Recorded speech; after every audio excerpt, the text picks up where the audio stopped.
어제 이 최후 진술 제가 알기로는 대통령님께서 서울구치소에서 직접 다 처음부터 끝까지 거의 다 쓰셨다고 들었어요. 이게 무려 A4 용지로 77장 분량이라고 하고 이게 77장 이게 뭐 글자 크기랑 뭐 이런 걸 편집을 해서 어차피 50페이지로도 할 수 있고 100페이지로도 할 수 있는데 굳이 77페이지 밑에 1번부터 시작해서 77까지 딱 매겨져서 그게 이제 나왔는데 왜 77페이지냐? 제가 볼 때는 이게 헌법 77조를 의미하는 거다. 또 그런 해석이 이렇게 있나요? 보여집니다. 헌법 77조가 뭐냐면 계엄령에 관한 조문입니다. 그래서 계엄은 전시 사변 또는 이에 준하는 비상사태 때 할 수 있다. 뭐 이런 그 계엄령 그리고 그 1항이 그렇고 77조 1항이 그거고 5항은 국회 제적 과반수의 찬성으로 해제 의결이 있을 경우에는 해제해야 된다. 요 내용이거든요. 다섯 조항이 딱 계엄령에 관한 내용이에요.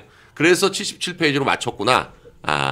라는 생각이 들더라고요. 야, 저는 이 이야기는 제가 오늘도 막 방송국 다녔지만 처음 들어보는데 이거 굉장히 의미심장한 이야기인 것 같아요. 대통령님께서 충분히 그런 걸 고려하시고 고려한 거라고 봐야 됩니다. 이게 뭐 어차피 페이지는 줄이나 간격 같은 걸로 충분히 이거 굉장히 큰 글씨거든요. 그러니까 77페이지라 그래도 읽는데 전혀 부담이 없어요. 내용 자체가 그렇게 막 많은 건 아니라서 그러니까 그 들고 읽는데도 65분 정도밖에 안 걸렸으니까 그러니까 그런 페이지 조정이 있었다. 저는 그렇게 봅니다. 77조가. 그러면 이 77페이지를 맞춤으로써 헌재 재판관들과 우리 국민들에게 헌법 77조를 상기시키는 그리고 윤석열 대통령께서는 헌법 77조에 근거해서 했다. 비상계엄을 선포하고 해제를 받아들였다라는 것을 리마인드 시키는 그런 또 정치적인 깊은 뜻이 여기에 그러니까 전체를 다 읽어보면 그 임기에 연연하지 않겠다. 그리고 개헌이 이제 87년 체제가 잘 작동하지 않기 때문에 개헌을 해야 된다. 그래서 개헌에 복귀하면 개헌에 매진하겠다. 이런 내용들이 마지막 부분에 있어서 언론들은 다 거기에 주목해가지고 그걸 헤드카피로 달았지만 실제 내용에 보면 그 계엄의 정당성이라든지 그러니까 계엄을 할 수밖에 없었던 상황이라든지 그러니까 그야말로 변론을 위한 그런 내용으로 꽉 차 있습니다. 지금 이 헌재 판결이 헌재 탄핵이 기각돼야 된다라는 것에 대한 이유, 근거 이런 걸 아주 상세하게 대통령으로서 정말 요약 정리를 너무 잘하셨다. 그 한번 꼭 읽어볼 만합니다. 그래서 여러분 그 언론에서 달락달락 나누는 기사들 말고요. 지금은 대다수 언론에 공개가 되어 있으니까 대통령님의 이 최후 진술 전문을 한번 읽어보시기를. 전문을 한번 읽어보시면 왜 계엄을 했는지, 지금 대한민국이 어떤 상황인지, 그리고 이 복귀를 한다면 어떻게 대한민국을 끌고 나갈 것인지에 대한 여러 가지 생각이 아주 일목요연하게 정리가 잘 돼 있습니다. 그래서 제가 볼 때 대통령이 1월 초에 썼다는 그 자필 편지 그것과 이번 이 77페이지 이 두 가지를 읽어보시면 저는 예전에 계속 그런 얘기를 했었거든요. 윤 대통령이 검찰총장을 마치고 단 1년 만에 대통령이 되는 바람에 보통은 이제 정치인들이라는 사람들이 한 20여 년간 정치를 하면서 어떻게 이제 여러 가지의 상황을 겪으면서 어떤 식으로 자기가 대통령이 되면 대한민국을 어떤 식으로 해나가야 되겠다라는 계획이 서게 되거든요. 그렇죠. 여러 상황을 겪으면서 그런 생각이 들어요. 이 분야에서는 이렇게 해야 되겠다. 저 분야에서 외교 안보는 어떤 식으로. 근데 윤 대통령은 그럴 시간적 여유가 없이 검찰총장 사퇴하고 딱 1년 만에 대통령이 됐단 말이에요. 중간에 선거 한 3, 4개월 좀 쉬는 기간이 있었지만 그다음부터는 바로 선거운동에 들어갔고 그렇기 때문에 대통령 선거 기간 내내 대통령이 되면 대한민국을 어떻게 이끌어가겠다에 대한 명확한 정리가 좀 부족했던 것 같아요. 저는 그런 점을 늘 말씀을 드렸었는데 근데 지금 이 올해 1월 달의 편지와 이 77페이지를 보면 윤 대통령이 대한민국을 그동안 어떻게 끌어왔고 또 그리고 앞으로 어떻게 끌고 갈 것인지에 대한 명확한 비전이 드러납니다. 지금 뭐 언론들은 뭐 거대 야당의 뭐 그 입법권 남용 뭐 이런 것들만 강조한 것처럼 나와 있지만 실제 읽어보시면 그렇지 않아요. 지금의 대한민국 상황이 어떻고 그 대한민국에 민주당이 어떤 해를 끼치고 있었고 그게 그랬기 때문에 전시 또 사변 또는 이에 준하는 비상사태에 해당하는 것이다 라는 걸 그 내용을 읽어보면 자연스럽게 받아들이게 됩니다. 그러니까 굉장히 구체적인 부분도 많이 담겨 있는데요. 네, 구체적인 내용도 많아요. 어떤 부분에서 저도 깜짝 놀랐냐면 한편으로는 제가 뭐 최고위원도 했고 방송인으로서 하나 이런 부분 몰랐구나 반성도 한 게 국방 예산에서 네. 민주당이 어떤 부분을 깎았는지 너무나 악랄하게 정말 대한민국의 눈과 귀를 가리는 정찰 예산 다 깎은 거. 네. 이거를 대통령께서 최후 진술에 조목조목 담아놨거든요. 네. 그리고 지금 우리가 러시아 우크라이나 전쟁 보면 네. 전쟁을 이제는 한 절반 이상은 드론들이 하는 것 같아요. 네. 사람이 하는 게 아니라. 그런데 드론 예산 1,000억에서요. 뭐 990 뭐 얼마, 99점 몇 %를 깎아버리고 한 6천만 원 남겨놨어요, 민주당이. 이거는 그냥 아주 정치적으로 나쁜 짓인 게 전액 삭감이라는 요금 먹기 싫으니까 네. 그냥 0. 몇 %만 남겨두고 사실상 그 사업 자체를 없애버린 거잖아요. 네. 이런 식의 우리 국방 예산에서 정말 국가안보와 직결되는 부분을 다 날려버린 것들. 도대체 누구 지령을 받고 이렇게 악의적으로 국방 예산을 삭감하는지 모르겠다는 토로가 대통령님 말씀에 있어요. 네. 그러니까 이런 것들을 보면 이게 전시사변에 준하는 국가의 비상사태고 위기라고 국군 통수권자가 받아들일 수밖에 없었겠구나 하는 것들이 대통령의 최후 진술 전문을 읽어보면 설득이 돼요, 정말로. 네, 정말 설득이 됩니다. 그래서 제가 오늘 아침에 저희 방송에서도 그 77페이지 중에 한 30페이지 정도를 읽어드렸거든요. 네. 왜냐하면 굉장히 구체적인 내용들이 거기 딱딱 담겨 있는데 저도 정말 몰랐던 그 예산 삭감을 하도 예산 삭감에서 그냥 막연히 뭐 대통령실 특활비 깎았다, 검찰 특활비 깎았다, 경찰 특활비 깎았다, 뭐 이런 것들만 알고 있었는데 그게 아니라 국방 예산에서도 이제 민주당이 바로 반박했던 게 뭐냐면 0.86%밖에 안 깎았다. 그러니까 1%도 채 안 깎았다 이건데 윤 대통령 주장은 1%가 문제가 아니라 사람한테서 눈알 2개를 빼놓고는 눈알 2개밖에 안 빼지 않았냐. 그렇게 맞아요. 얘기하는 것과 네. 똑같다. 그렇게 얘기하면서 정확한 비유가 나왔죠. 구체적으로 딱딱 어떤 국방 예산에서도 어떤 예산에서 뭐를 얼마를 깎았냐인데 그러니까 실제 무기를 구입하는 비용은 굉장히 크죠. 뭐 몇십조, 뭐 비행기 같으면 뭐 20조, 30조 이렇게 되고 미사일 같아도 보통 한 5조, 10조 이 정도 되는데 그러니까 뭐 조 단위로 깎은 게 아니니까 많이 깎은 건 아닌 것처럼 보이지만 정찰 예산, 맞아요. 네. 정보 예산 이런 걸 깎아버리면 어차피 무기가 있어도 어디에 뭐가 있는지를 알아야지 쏠 수가 있는데 그걸 못하게 하는 예산을 딱 깎는 거예요. 그러니까 마치 누가 이거 전체를 놓고 요거 깎고 요거 깎고 요거 깎고 요거 깎으면 이 국방 예산을 무력화할 수 있다. 이걸 아주 오랫동안 연구한 사람이 깎은 것 같은 그런 느낌이 들 정도다. 그런데 그 얘기를 딱 그냥 한 3페이지 정도에 요약해가지고 딱 정리를 해주세요. 우리가 몰랐던 거를 너무나 77페이지를 읽어보면 새롭게 알게 되는 게 굉장히 많습니다. 그러니까 정말 민주당이 저지른 폐악질이라는 게 얼마나 심각한 것인지를 깨닫게 한다. 그러니까 대한민국 군을 어떻게 만들려고 했냐면 네. 덩치만 큰 장님으로 만들려고 한 거예요. 네. 쉽게 말하면. 그렇게 하기 위해서 누군가의 지령을 받은 게 아닌가 의심스러울 정도다라고 네. 대통령님의 이 최후 진술에 나와 있거든요. 네. 이걸 보면 대통령께서 국군 통수권자로서 이거는 국가 위기다라고 느껴도 이걸 헌법재판관들이 아니다. 그 정도는 위기가 아니다라고 지들이 판단할 수 있는 어떤 민주적 정당성이 없겠구나라는 네. 생각이 많이 들었고 사실 여러분 이 어제 대통령님의 최후 진술은요. 국민을 향한 메시지임과 동시에 저는 헌법재판관 중에서 지금 갈등하고 고민하고 있을 4명을 향한 메시지라고 생각합니다. 네.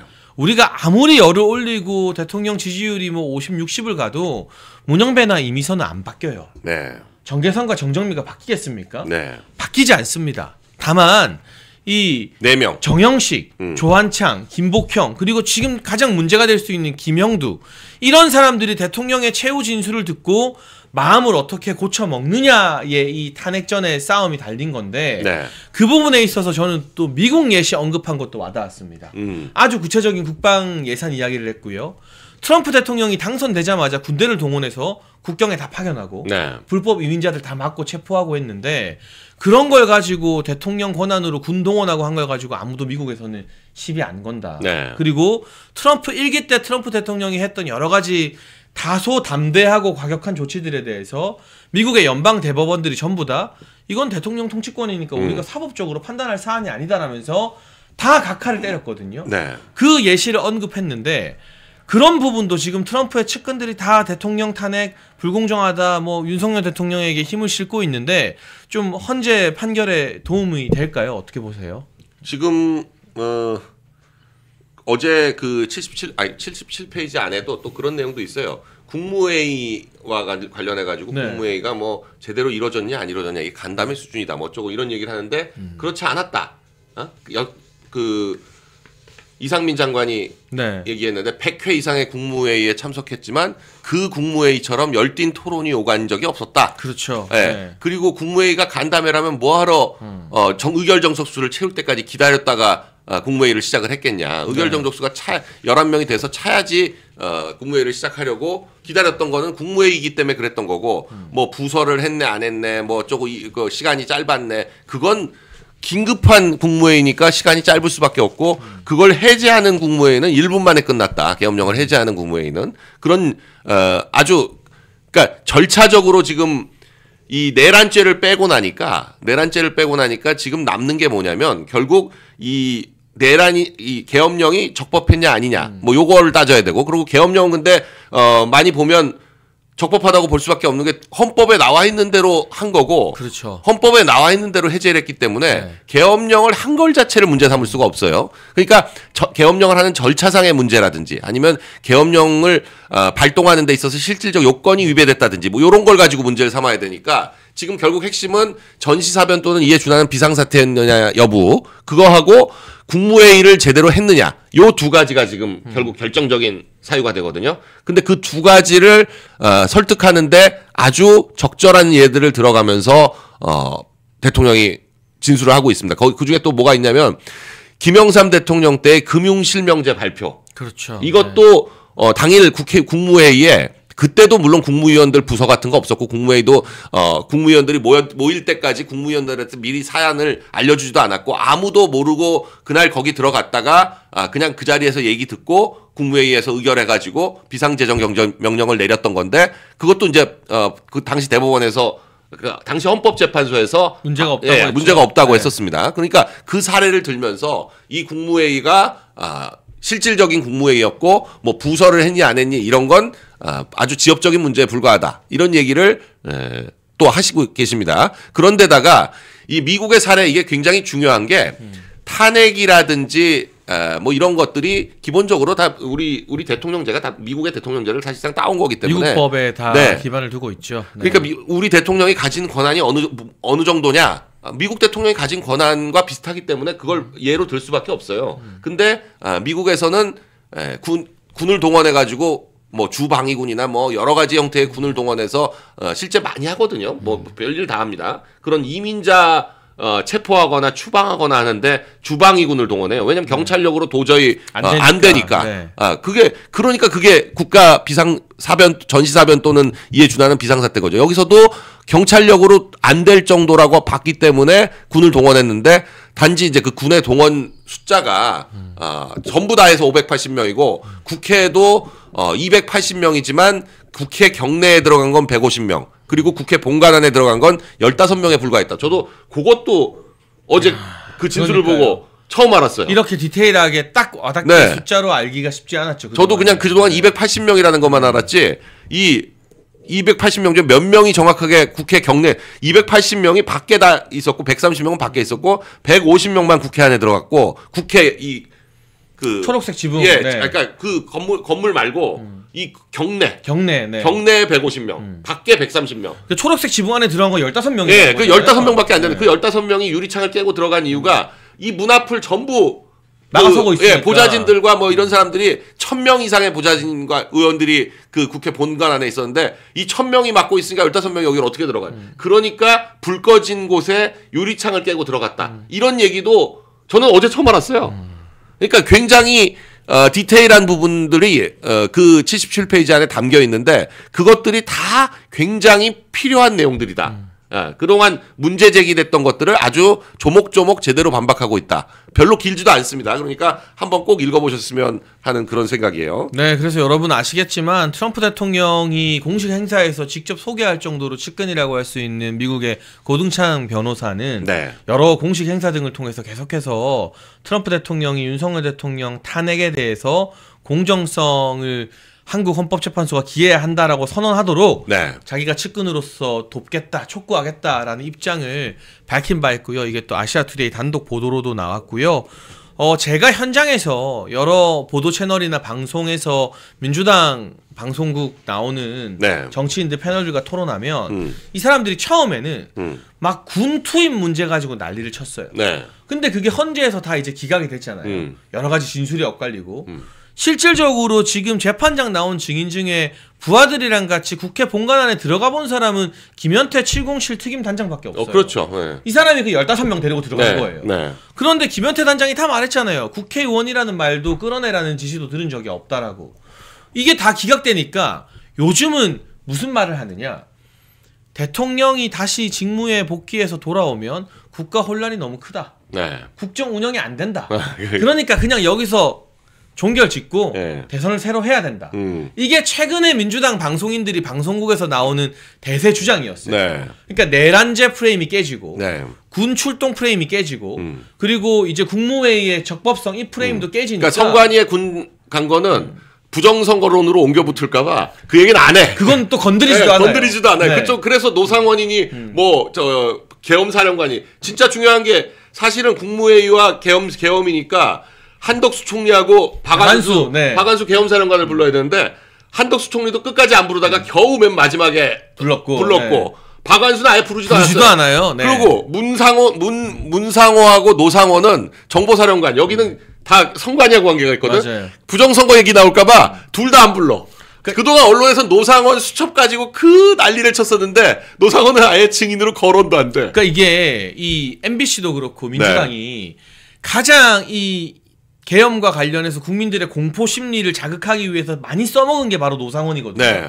그런데 그러면 탄핵 심판에 자기들 측에 유리한 증인으로 불러가지고 이야기를 해야 될 거잖아요. 그런데 노상원도 안 부르고 우리 문상호도 안 불러요. 네. 왜냐? 그 사람들 왜 구속됐나 모르겠어. 잘못하면 이게 네. 선거 부정선거로 넘어갈까봐 네. 그쪽은 아예 건드리지도 않고 전부 증거도 기각해버리고.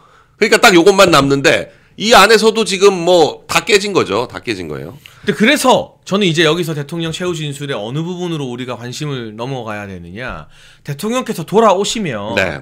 지금 임기 단축도 감안한 개헌이라던가 87 체제 극복 그리고 내치는 총리에게 맡기고 외치에 집중하겠다고 하는 것들 통합해서 국정을 운영하겠다. 나 탄핵시키고 고생시켰다고 막 정치 보복하고 이러지 않겠다. 네. 국민 통합을 기하겠다라고 밝힌 게 왜 중요하냐면 이게 지금 민주당과 좌파 세력에서 중도 보수 성향 재판관 4명을 막 흔드는 주된 공격 포인트인 거예요. 네. 윤석열 대통령 돌아오면 나라 더 혼란스러워진다. 국정 운영 안 된다. 근데 거기에 대해서 대통령이 이렇게 차분하게 국민을 통합해서 국정을 운영할 수 있는 안을 내놓은 게 저는 이 4명의 재판관들을 설득할 수 있는 중요한 명분이 되지 않을까 싶어서 굉장히 의미심장하게 또 보이더라고요. 네. 이게. 저는 이 고든창과 또 타라오 이 타라오 씨도 굉장히 그 한국 문제에 정통한 분인데 이 트루스 포럼이 워싱턴에서 이 타라오와 고든창과 함께 포럼을 열었는데 이 포럼에서 헌재 재판관들 사진을 띄워놓고 8명 다 띄웠더라고요. 네, 다 띄웠는데 아주 묘하게 위에 4명이 이제 문영배부터 시작해가지고 그 4명이고요. 네. 사남매 우리 법 사남매고 밑에 4분은 이제 정영식, 조한창, 김영두, 김복형. 이제 네. 우리가 우리 편이니까 꼭 이쪽으로 끌어들여야 된다라고 네. 생각하는 사람은 또 밑으로 4명 해놓고 타라오 연구원이 저 한 사람 한 사람을 지적하면서 다 문제를 제기를 해요. 위에 있는 데 사람들을. 근데 저런 사진을 계속 비춰줘야 되는 게 저 헌법재판관들이 관심 없는 것 같이 하지만 사실은 자기 뉴스기 때문에 다 찾아보죠. 다 찾아보게 됩니다. 다 찾아보게 되고 밑에 연구관들도 저런 거를 이렇게 사진도 나왔다 이러면서 가져다 놓거든요. 겁을 먹을 수밖에 없어요. 그럼요. 네, 워싱턴 DC에서 열리는 포럼에서 지금 트럼프가 직접 그 많은 사람들 중에서 일으켜 세웠던 고든창이 저렇게 한 명 한 명이 뭐 친중이고 중국의 영향력 하에서 뭐 움직이는 것 같다 그러고 막 이렇게 지목을 하면 저 쫄 수밖에 없습니다. 저 사람들도. 그렇죠. 지금 저 문영배 이미선은 이제 50일 남았어요. 임기가. 네, 50일 후에는 민간인이야. 근데 50일 후에 과연 자기의 안전을 보장받을 수 있을까요? 만일에 탄핵이 인용된다라고 했을 때, 그러니까 지금 저 워싱턴 D.C.에서 열리는 저 세미나에서 행범방 이야기도 나왔다는 거예요. 네, 그 얘기도 하더라고요. 예, 문영배가 2,000장에 저기 지금 온라인 그룹 대시어드 포른 2,000 그게 지금 그 얘기잖아요. 그러니까 2,000장의 음란 네. 게시물이 올라오는 온라인 그룹에 가입돼 있었다. 네. 거기서 뭐 묵인을 했다라는 이야기까지도 나올 정도면 이 재판관 한 사람 한 사람의 성향에 대해서 다 알고 있는 워싱턴 거죠. 조야에서 우리가 생각하는 거 이상의 정보 분석과 네. 이 여러 가지 상황 파악이 끝났다는 거예요. 이거는. 네.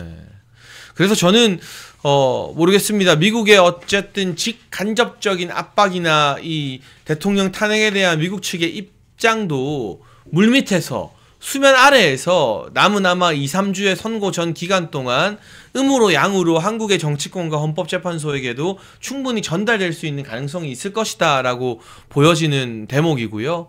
4명의 이제 이진숙 방통위원장 탄핵을 기각한 네. 헌법재판관들이 윤석열 대통령 역시나 기각 결정을 내릴 수 있도록 적어도 대통령 최후 진술에서는 뭐 하나 아쉽다거나 이거 말했으면 어땠을까 하는 부분 없이 정말 우리가 꼭 했어야 될 이야기들이 다 대통령님의 말씀을 통해서 다 담겨진 게 아닌가 싶은 그런 네. 총평을 내려도 될 것 같습니다.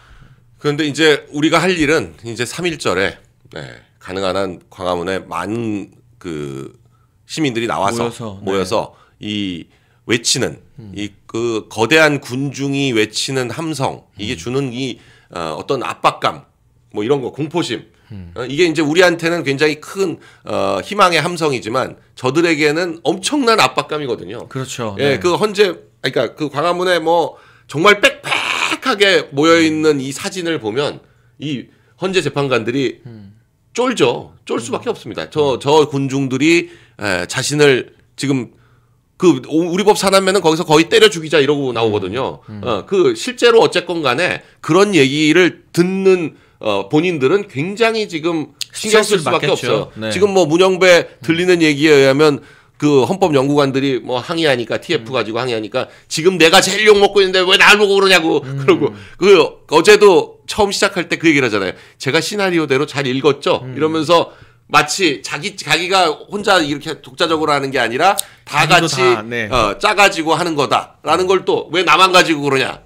욕 먹긴 싫어서 그런 거죠. 네. 그래서 지금 또 댓글로도 올라오는데 3월 1일에 뭐 광화문, 여의도 뭐 이렇게 집회가 있다고 하는데요. 네. 오늘 그래도 참 다행스러운 건 제가 뭐 자세한 뉴스는 확인 안 했습니다만 그 광화문 집회 주최 측과 여의도 집회 주최 측이 오늘 공동으로 기자회견 했다고 해요. 네. 우리가 세이브 코리아하고 예, 대국번에서 뜻을 네. 같이 한다. 네. 함께 한다. 그러니까 서로 반목하고 대립하는 것이 아니라 네. 어디서 열든 뜻은 하나다라는 식의 좀 긍정적 의미의 기자회견이 오늘 공동으로 열렸다고 하니까 네. 여러분께서도 마음에 부담 없이 가까운 곳으로 또는 조금 더 응원하고 싶은 곳으로 가서 양쪽 다 정말 물샐 틈 없이 빽빽하게 다 채우면 그것만큼 대통령에게 힘이 되는 일이 없을 거다라고 말씀을 드려도 될 것 같습니다. 네, 그리고 뭐 3.1절에는 그 전국적으로 부산, 대구, 대전, 대전부터 광주 해서 다 다 집회가 열리니까요. 그 가까운 지역에서 열리는 집회에 참석하시면 될 것 같고 어찌 됐건 이 전국적으로 열린 집회에 대해서 아마 3.1절에는 모든 언론들이 그 집회를 보도를 안 할 수가 없어요. 이제는 안 할 수가 없습니다. 그렇기 때문에 그게 주는 압박감. 사실 뭐 흘러나오는 얘기에 의하면 박근혜 대통령 탄핵 때도 사실은 5대3의 분위기로 시작을 했었는데 설득 당했다고 하죠. 네, 그 5한테 설득이 당했는데 그 설득당한 주된 요인이 이 주말마다 열리는 촛불 집회의 인원수가 점점 늘었다는 거 아니에요. 그러니까 그리고 마지막 3월 1일 그때 열렸던 게 아마 어마어마하게 많이 모였었던 것 같은데 촛불 집회가 네. 그것 때문에 압도당했다 그런 얘기가 있어요. 그런 것처럼 헌법재판관들이 그게 단순히 뭐 법리니 뭐니 이게 지금 헌법재판은 헌법재판이 아니고 그냥 그야말로 국민 여론에 따른 재판이다. 지금 근데 모든 여론조사가 반반이잖아요. 네. 뭐 탄핵 인용이냐 기각이냐 하면 되게 그냥 오차 범위를 감안하면 무조건 되게 한 50대 50으로 나오고 있고 대통령 지지율도 50%대 초반에서 나오고 있고 그리고 저는 이제 계속 그런 얘기를 했었거든요. 그러니까 이재명과 다른 뭐 김문수나 오세훈이나 이렇게 조사하지 말고 윤 대통령 지지율 조사하고 이재명 지지율을 조사해봐라. 그러면 누가 더 많이 나오는지 나올 거다라고 했는데 아시아투데이에서 실제로 한번 그런 조사가 있더라고요. 2월 16일인가에 나온 조사가 있는데 윤 대통령이 40%대 윤 대통령이 한 10% 앞서요. 이겼어요. 이재명보다. 네. 그러니까 지금의 상황을 놓고 보면 지금의 여론대로 가면 4대4가 맞죠. 아니더라도 5대3이 맞아요. 그러니까 지금 국민 여론이 이렇게만 받쳐줘도 제가 볼 때 헌재에서 기각적으로 판결문을 쓰고자 하는 재판관들이 이 인용하자고 하는 재판관들한테 밀리지 않는 4대3은 안 밀리거든요. 근데 6대2나 8대1, 7대0, 7대1 정도 되면 네. 그러면 한 명이 혼자서 그 반대하기가 쉽지 않아요. 백기 들어버리는 거죠. 네, 분위기상. 네. 그러나 4대4나 5대3이면 그냥 소신대로 가는 거죠. 네. 그래서 여러분 뭐 저도 나름대로 이제 판사 출신, 법조인 출신의 정치인들, 국회의원들 전현직 통해서 헌재 분위기 취재하면 이게 100% 팩트에 가깝게는 아니겠습니다만 대략적인 분위기가 전해지잖아요. 네. 현재 구도가 4대 3대 1 정도라고 합니다. 네. 저기 좌파 4명은 똘똘 뭉쳐 있는 거고 이제 정영식, 김복형, 조한창 3명이 아무래도 기각에 좀 무게를 두고 있고 네. 김영두 재판관 1명이 나머지 1로서 좀 왔다 갔다 하는데 왔다 갔다 한다. 이게 최종 선고 일정을 잡고 통보하는 건 결론이 난 뒤에요. 네. 근데 그 사이에 계속 평의를 열면서 자기들끼리 치열한 눈치 싸움이 벌어지는 거거든요. 여기서 이 김영두 재판관이 어느 쪽으로 오느냐, 물론 5대3이라도 탄핵은 기각이 되지만 이 5대3이라는 게 3명 입장에서는 또 부담스러운 결과거든요.